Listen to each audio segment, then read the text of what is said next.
Welcome to 1987 kitchen. ഇന്ന് നമ്മൾ ഉണ്ടാക്കുന്നത് നമ്മുടെ തറവാട്ടിൽ നിന്നുണ്ടാക്കുന്ന സാമ്പാറിൻ്റെ അതേ രുചിയുള്ള സാമ്പാറാണ്.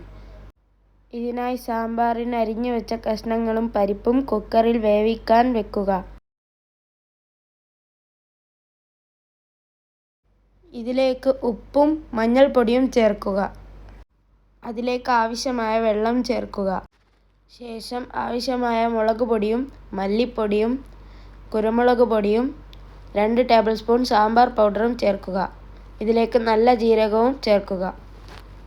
സാമ്പാറിൻ്റെ കഷ്ണങ്ങൾക്കനുസരിച്ചാണ് നമ്മൾ പൊടികൾ ചേർക്കേണ്ടത്. സാമ്പാർ കഷ്ണങ്ങൾ വേവുമ്പോൾ ചെറിയുള്ളി ഇട്ടാൽ സ്വാദ് കൂടും. ഒരു വിസിൽ വരുമ്പോഴേക്കും ഗ്യാസ് ഓഫാക്കേണ്ടതാണ്. ഇതിൽ സാമ്പാറിൻ്റെ കഷ്ണങ്ങളായ മുരിങ്ങവാൾ, വെണ്ടയ്ക്ക, വഴുതനങ്ങ എന്നിവ എണ്ണയിൽ വേറെ തന്നെ വറുത്തു കോരേണ്ടതാണ്. ഇനി നമുക്ക് സാമ്പാറിൻ്റെ അരപ്പ് തയ്യാറാക്കാം. വറുത്തു കോരിയ മുരിങ്ങവാളും വെണ്ടയും സാമ്പാറിലേക്ക് ചേർക്കുക.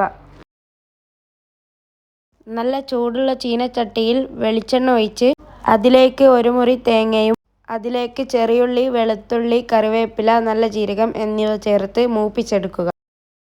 തേങ്ങ നന്നായി മൂത്തു കഴിഞ്ഞാൽ ആവശ്യത്തിന് വെള്ളമൊഴിച്ച് ഒരു മിക്സിയുടെ ജാറിൽ ഇട്ട് അരച്ചെടുക്കുക. സാമ്പാർ നന്നായി തിളക്കുമ്പോൾ കുറച്ച് പുളിവെള്ളവും വെല്ലവും ചേർക്കുക. ഇതിലേക്ക് അരപ്പ് ചേർക്കുക.